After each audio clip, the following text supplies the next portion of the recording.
Hey Matram, students of 10th class, how are you? I hope you are fine in your homes. In the last video, we have discussed Ohm's law and about resistance. I told you the resistance is the property of conductor.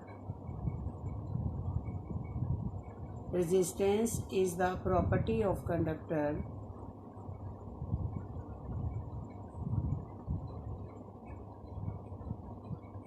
which opposes current.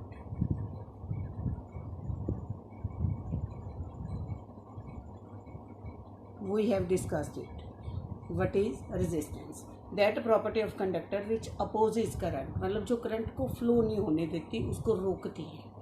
तो मतलब जितना ज़्यादा अच्छा good conductor होगा, कहने का मतलब वो उसमें रेजिस्टेंस कम होगी. तो जो अपोज करेगा इसका मतलब वो क्या होएगा, पुअर कंडक्टर. तो अब आज हमने जो करना है, factors affecting resistance.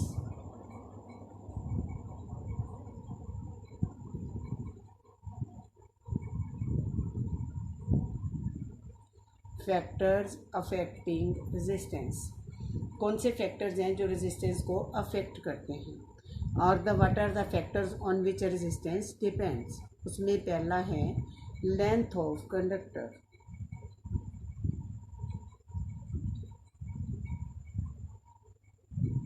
Length of conductor, जितनी ज़्यादा कंडक्टर की लेंथ होगी उतनी ज़्यादा रेजिस्टेंस होगी. मोर द लेंथ, अगर लेंथ इंक्रीज होएगी तो रेजिस्टेंस भी क्या हो जाएगी, इंक्रीज हो जाएगी. Suppose we have two conductors, एक इतनी लेंथ का है, एक डबल लेंथ का है. जितनी ज़्यादा लेंथ होगी उतनी ज़्यादा रेजिस्टेंस. इसकी रेजिस्टेंस R1 है, इसकी रेजिस्टेंस R2 है. कहने का मतलब मटेरियल सेम है, थिकनेस सेम है, थिकनेस और मटेरियल सेम है. तो फिर अगर लेंथ इंक्रीज हो जाएगी, R2 is more than R1. तो मतलब लेंथ इंक्रीज होने से रेजिस्टेंस क्या हो जाएगी, इंक्रीज हो जाएगी. The second one is area of cross section.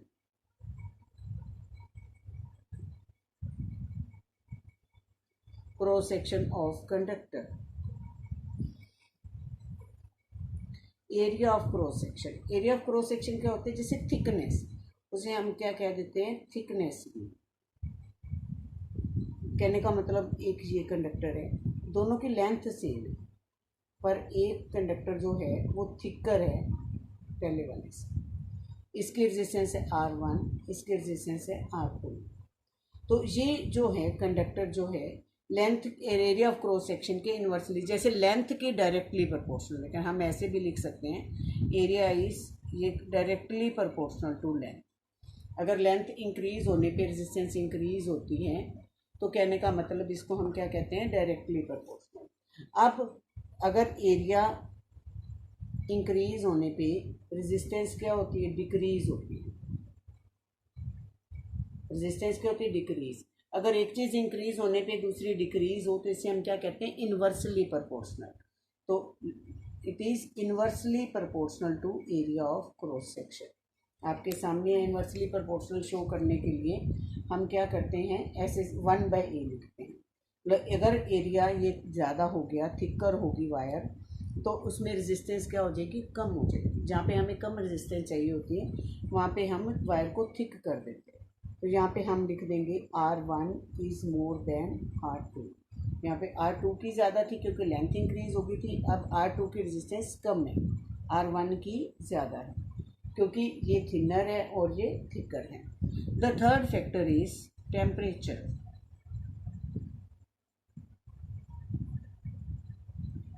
अगर आपको याद हो तो मैंने आपको ये बताया था cause of resistance. What was the cause of resistance? Cause of resistance था collision between the electrons and the positively charge ion. जितना ज़्यादा कोलिजन होता है उतना ज़्यादा रेजिस्टेंस होता है. अब आपको पता है कि टेम्परेचर इंक्रीज होने से काइनेटिक एनर्जी इंक्रीज हो जाएगी, और काइनेटिक एनर्जी के इंक्रीज होने से कोलिजन ज़्यादा हो जाएगा. तो टेम्परेचर इंक्रीज होने से रेजिस्टेंस क्या हो जाएगी, इंक्रीज हो जाएगी. टेम्परेचर अगर ज़्यादा होगा तो रेजिस्टेंस क्या होएगी, ज़्यादा होएगी. It is directly proportional to resistance. Temperature increases, resistance also increases. The fourth one is nature of material.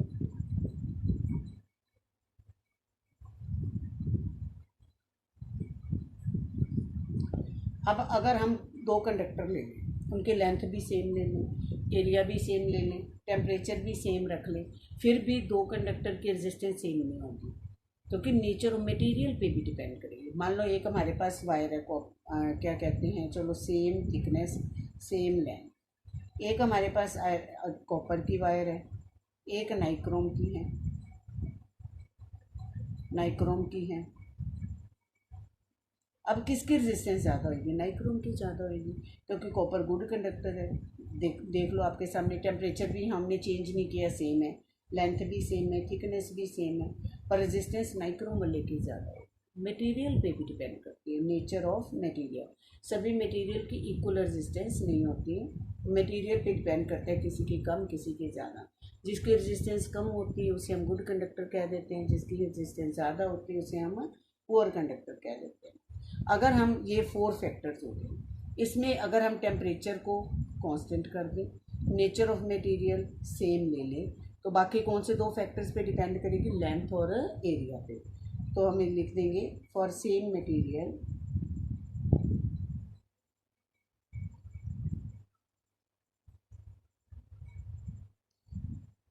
And at same temperature.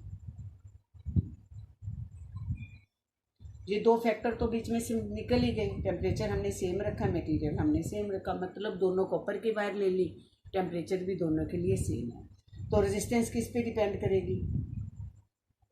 पर डायरेक्टली प्रोपोर्शनल टू लेंथ और इन्वर्सली प्रोपोर्शनल टू एरिया। बस 2 factors रह गए जिन पे वो depend करेगी।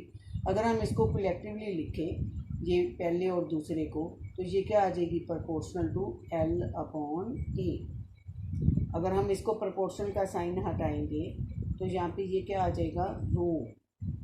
This is called रो। इसको आप इस ढंग से लिख लो ताकि आपको कंफ्यूजन ना हो इसमें। तो रेजिस्टेंस आपकी किसकी इक्वल आ गई?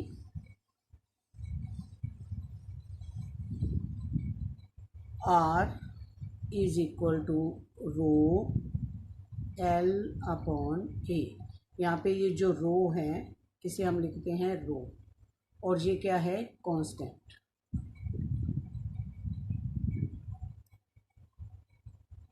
आपको मैंने बताया था प्रोपोर्शन का साइन हटाने के लिए हमने क्या लगाना है? कांस्टेंट, और ये कांस्टेंट लगा दिया रो L/A। अब अगर इसे हम कहते हैं रेजिस्टिविटी,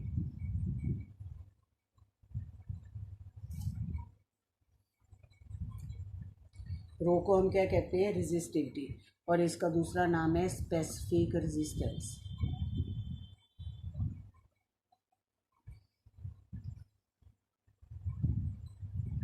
क्या नाम है इसका? Specific resistance.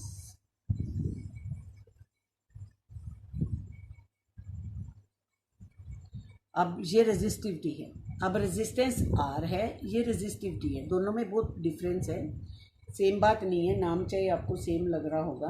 Row is a resistivity. अब अगर हम देखें, आपको पता है rho R is equal to rho, ये कांस्टेंट है, ये सभी मटेरियल का फिक्स होगा, ये L/A। अगर हम इसको इधर ले जाए, R into A/L is equal to rho. अगर हम कोई कंडक्टर लेते हैं तो ये आपको समझ आ गया होगा। चलो हम इसका यूनिट देखते हैं। रेजिस्टेंस का यूनिट क्या होता है? ओम। एरिया का मीटर स्क्वायर, लेंथ का मीटर इज इक्वल टू रो।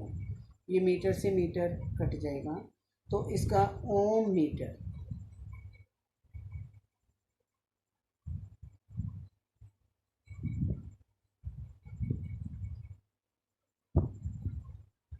रो का यूनिट आ जाए ओम मीटर, इसको हम ऐसे भी लिख देते हैं ओम मीटर। तो यूनिट ऑफ रेजिस्टिविटी क्या आ गया?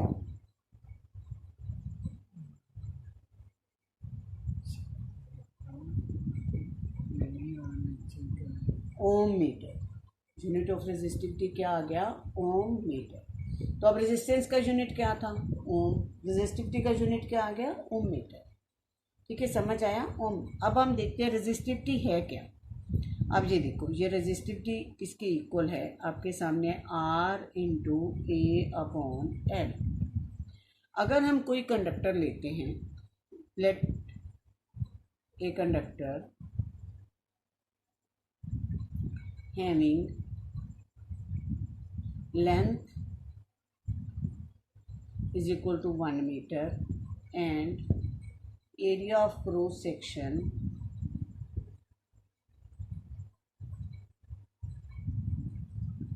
One metre square. Area of cross section कितना है उसका 1 मीटर स्क्वायर और लेंथ उसकी कितनी है 1 मीटर। ठीक है, अगर कोई कंडक्टर हम सपोज करते हैं उसकी लेंथ कितनी हो 1 मीटर और एरिया ऑफ क्रॉस सेक्शन कितना हो 1 मीटर स्क्वायर। तो अगर किसी का एरिया हो 1 मीटर स्क्वायर, लेंथ हो 1 मीटर, मतलब लेंथ को हम हाइट ले लेंगे तो वॉल्यूम क्या हो जाएगा एरिया इंटू लेंथ। तो area 1 metre square into 1 metre क्या हो जाएगा 1 मीटर क्यूब। आप ऐसा भी कह सकते हो कि जिसका वॉल्यूम कितना हो 1 मीटर क्यूब। सपोज हम कोई कंडक्टर लेते हैं जिसका वॉल्यूम 1 मीटर क्यूब है, मतलब length 1 metre, breadth 1 metre, height 1 metre. आप सपोज करो कोई कंडक्टर है, मान लो कॉपर है आपके पास, कॉपर का कोई क्यूब है, क्यूब जिसकी लेंथ क्या हो 1 मीटर, ब्रेड्थ भी क्या हो 1 मीटर, हाइट भी क्या हो 1 मीटर। 1 मीटर आपको पता है कितनी को लेंथ होती है मीटर रोड जितनी। अगर वो कंडक्टर हो तो उसकी रेजिस्टिविटी क्या होगी, resistivity is equal to R into area कितने 1 मीटर स्क्वायर, लेंथ कितनी है 1 मीटर, 1 से 1 क्या हो जाएगा कैंसिल, तो ये आर के इक्वल आ जाएगा। 1 से 1 तो कैंसिल हो गया। हाँ, यूनिट सेम नहीं है, रेजिस्टेंस का यूनिट ओम है, रेजिस्टिविटी का यूनिट ओम मीटर है। तो रेजिस्टेंस और रेजिस्टिविटी का यूनिट सेम नहीं होगा पर न्यूमेरिकल वैल्यू दोनों की क्या हो जाएगी इक्वल हो जाएगी। तो रेजिस्टिविटी क्या हुई, it is the resistance offered by the conductor. What is resistivity, it is the resistance offered by a conductor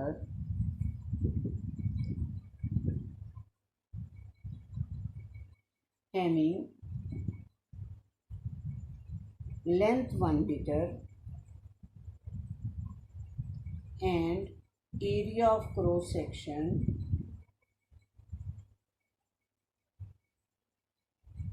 1 meter square।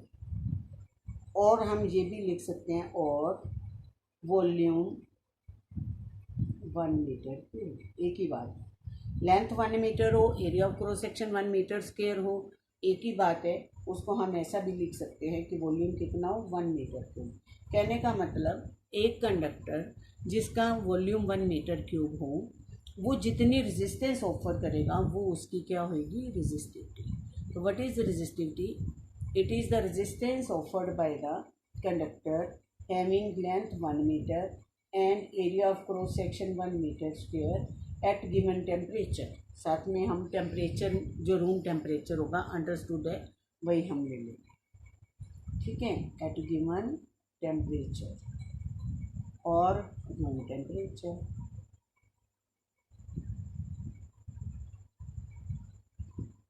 अब ये जो रेजिस्टिविटी है इसमें अब हमने क्या किया, टेम्परेचर फिक्स कर दिया, मटेरियल फिक्स ही है क्योंकि हर मटेरियल की अलग अलग होती है। एरिया भी फिक्स कर दिया हमने, एरिया कितना ले लिया 1 मीटर स्क्वायर, लेंथ भी फिक्स कर दी। अब रेजिस्टिविटी किसी बात पे डिपेंड नहीं करती, सिर्फ किस पे डिपेंड करती है नेचर ऑफ मटेरियल पे। अब हम देखते हैं what is difference between resistance and resistivity. ये एक तरफ है रेजिस्टेंस, एक तरफ है resistivity. What is difference between resistance and resistivity. Resistance क्या है आप डेफिनेशन बताओगे, इट इज द, सबसे पहले आप जैसे डेफिनेशन लिख दो, इधर रेजिस्टिविटी की डेफिनेशन, ये रेजिस्टिविटी की डेफिनेशन है, रेजिस्टेंस की डेफिनेशन मैंने आपको शुरू में बता दी थी।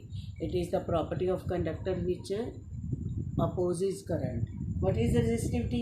It is the resistance offered by the conductor having length 1 meter. तो definition आप इस तरह से आप बता दोगे। जो resistance है उसका यूनिट क्या है? ओम, और इसका यूनिट क्या है? ओम metre.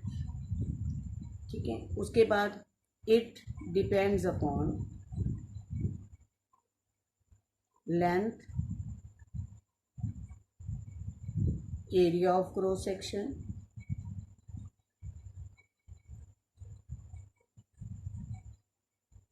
temperature and nature of material.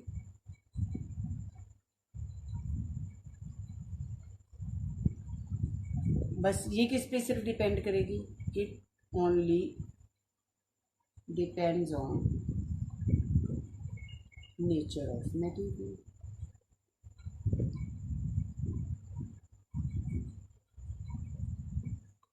ये सिर्फ नेचर ऑफ मटेरियल पे डिपेंड करेगी। क्यों? क्योंकि इसमें हमने टेम्परेचर फिक्स कर दिया, रूम टेम्परेचर जो 20 डिग्री हम लेते हैं, और क्या हमने लेंथ भी फिक्स कर दी 1 मीटर, और एरिया भी क्या कर दिया हमने? फिक्स कर दिया 1 मीटर स्क्वायर। तो अब डिफरेंस समझ आ गया रेजिस्टेंस और रेजिस्टिविटी में। तो चलो अब इसके बाद हम थोड़ा सा प्रैक्टिस करेंगे न्यूमेरिकल्स की।